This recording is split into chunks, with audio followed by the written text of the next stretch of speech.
Previously on Alan Wake, I wrote a horror story that has come true. Thomas Zane did the same in the 70s. You will go no further. If I continue like the Dark Presence wants me to, the story I'm writing won't save Alice.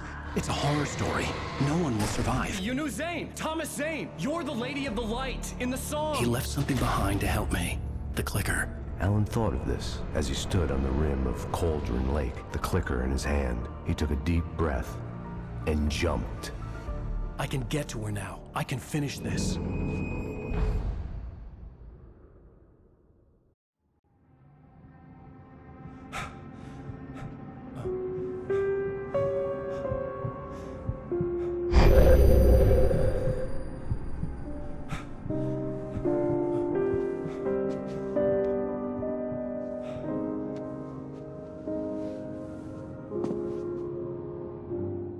I had a hangover. My head was about to explode and the light hurt my eyes. I needed my sunglasses and painkillers to dull the pain. In one of my finer moments of self-deception, I swore to quit drinking.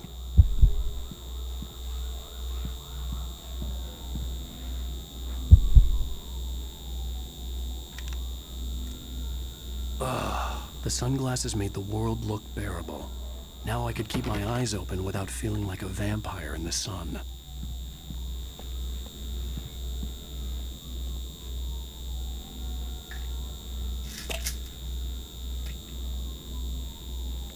The pills worked fast. The prospect of being awake started to seem bearable again. There was a message waiting for me on the machine.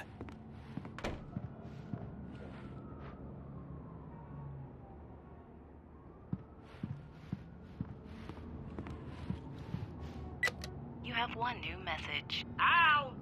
Are you still asleep? Wakey, wakey! You should have your show on your TiVo. If Alice wasn't too mad to record it. She called me earlier and really chewed me out. Yeah, we went a little overboard last night. But parties are a part of this business. Al, look, I'm saying this as your friend. She's not doing your career any favors by trying to run your life like that, okay? I'll talk to you later, Al. Watch the show.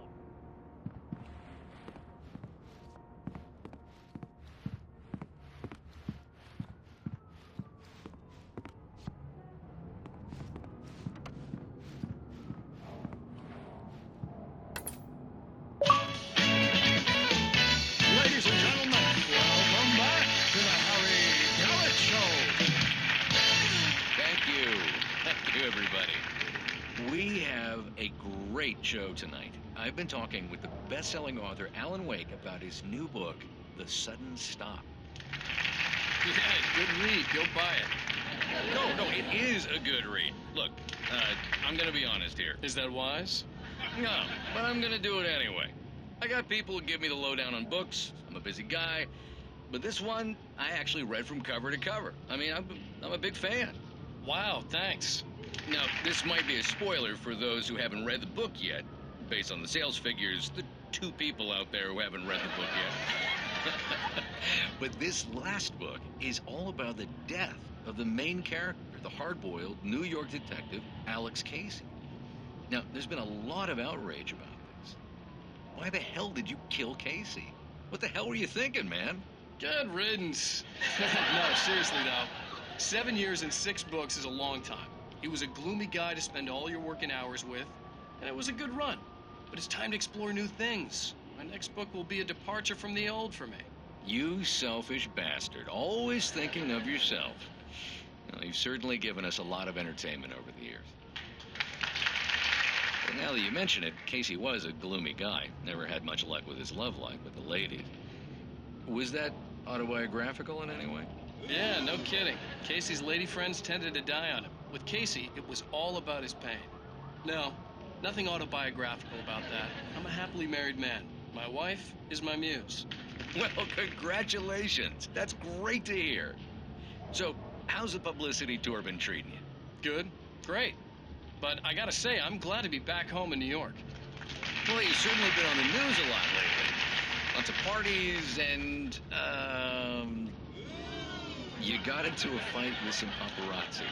Oh, man. Well, that guy was really in my face. I lost my temper. I know that wasn't cool. You are famous for that temper. Well, I did also write several books. Well, your latest novel is called The Sudden Stop, and it's in bookstores now.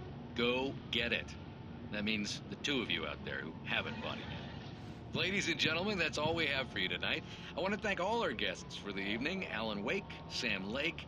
Once more, do the face for us, Sam. There it is. And our musical guests, Poets of the Fall. Thank you, and good night. At least I'd been funny. I told myself I could live with that. Hey, honey. Did you watch the show? I didn't say anything stupid, if that's what you want to know. Okay, Grumpy. You want an aspirin or something? Are you going to start with me about drinking now? You know what? Go back to sleep, Alan.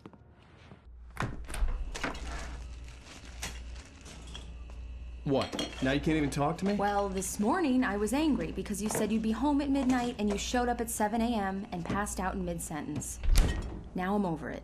Are you angry? This goddamn tour. It's gotten out of hand.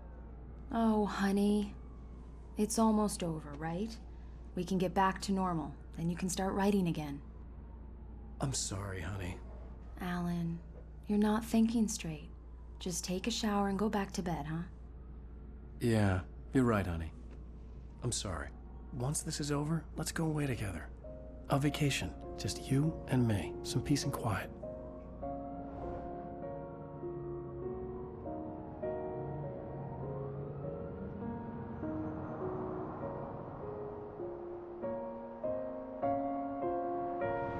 Somehow, the clicker was the key to the cabin. I had to return to Cauldron Lake to save Alice.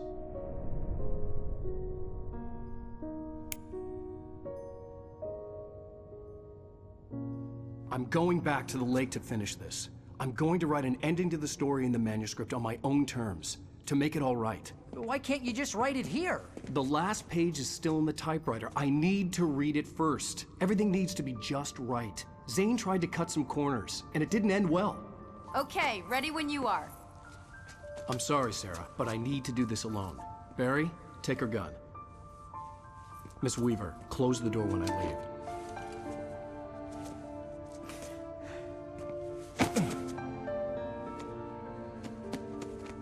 Good luck, Al. See you later.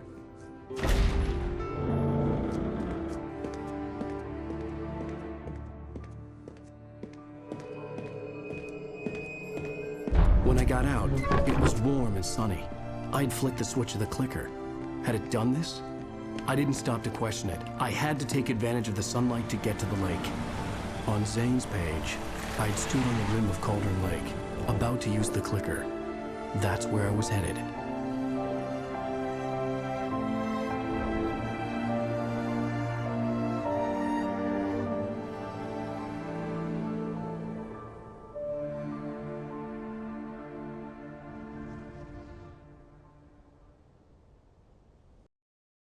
Alone, in daylight, surrounded by the beauty of the Pacific Northwest landscape.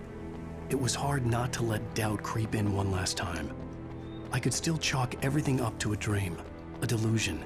I had enough imagination to make up something like this, having been in the cabin all this time, trapped in a story inside my head, gone mad from grief over Alice's death like Hartman had claimed. There would be no way of knowing. I told myself it didn't really matter. My course was set.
There was a link between us, always would be.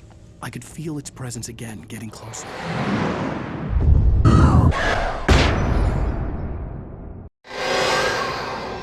I will kill your wife.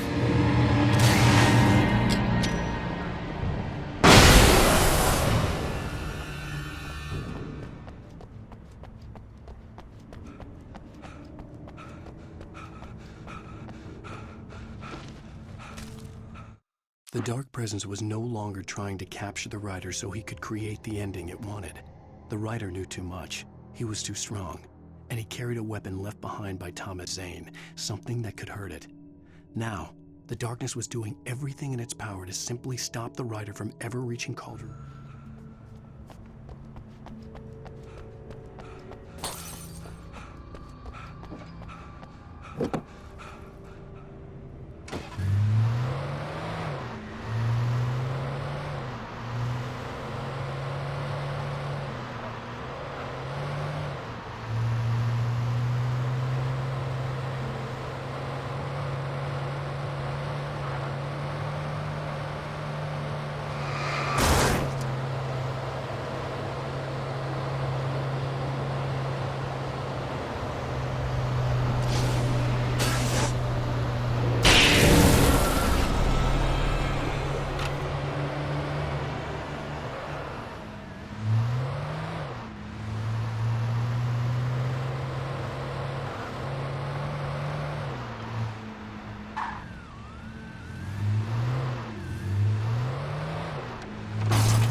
the end, Barry wasn't going to shoot Sarah.